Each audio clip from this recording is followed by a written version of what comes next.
It's time to harvest onions. Bunot this one.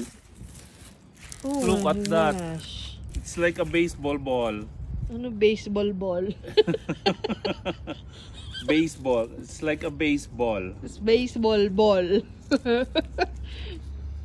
See that? Oh my Holy. gosh. Lucky. Ida, look. You can put the strawberry on your ice Look, cream. look. Look how big. Oh, namitas Kuya, ka din? Oh, kuya, grabe. kuya. Kakatuwa.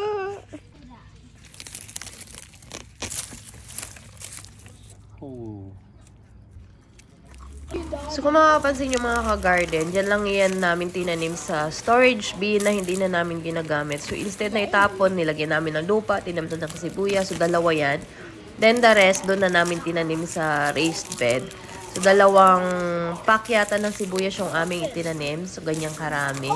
Balang tinanim po namin dito is yung mga bal. Pero may mga nagtatanim na galing din talaga siya sa seeds. So depende kung ano pong gusto nyo. Grabe oh, ilang pirasa pa lang yan oh. Ang lalaki. Hey, Mommy! Yes. Strawberry ice! Caramel strawberry ice cream! Can I see? Here? Can you help Daddy?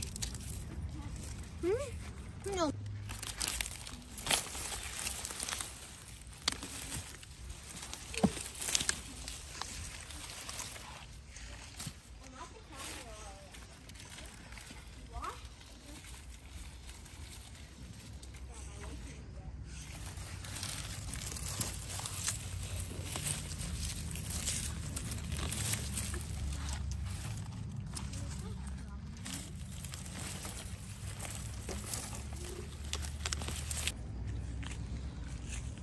Look at that. Ang lalaki. Kakatawa ang aming onion this year. Ngayon lang kami nakaani ng madami-daming pulang sibuyas. Wow, din. Oh my. Ganda.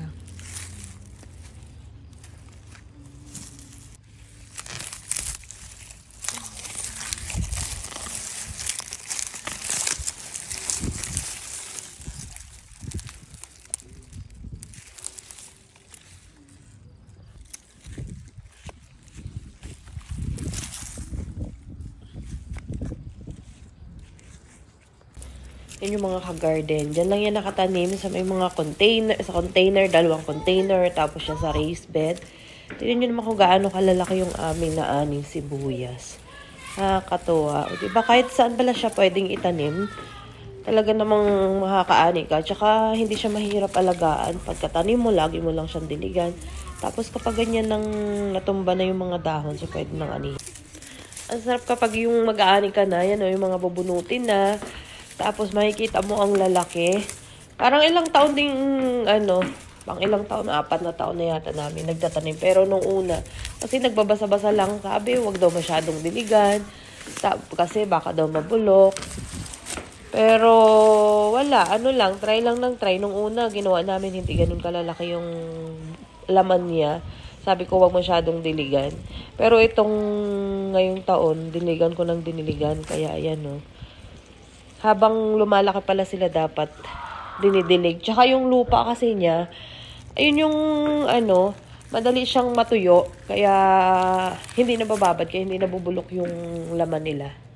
So, i-cure lang namin yan. Diyan lang iwanan namin sa labas hanggang sa matuyo yung dahon. Para mas matagal siyang pang-stock. Ayan. Tapos doon namin yan ilalagay sa garahe. Tapos may ginawa kasi sa akin yung husband ko ng kung saan ko nilalagay yung mga sibuyas na na-cure na. Tapos kukuha lang ako doon kapag kailangan ko na. So yan, o diba, ilang buwan akong makakatipid na naman ng sibuyas. Hindi na kailangan pumunta ng store para bumili ng sibuyas. So yun lang, bye!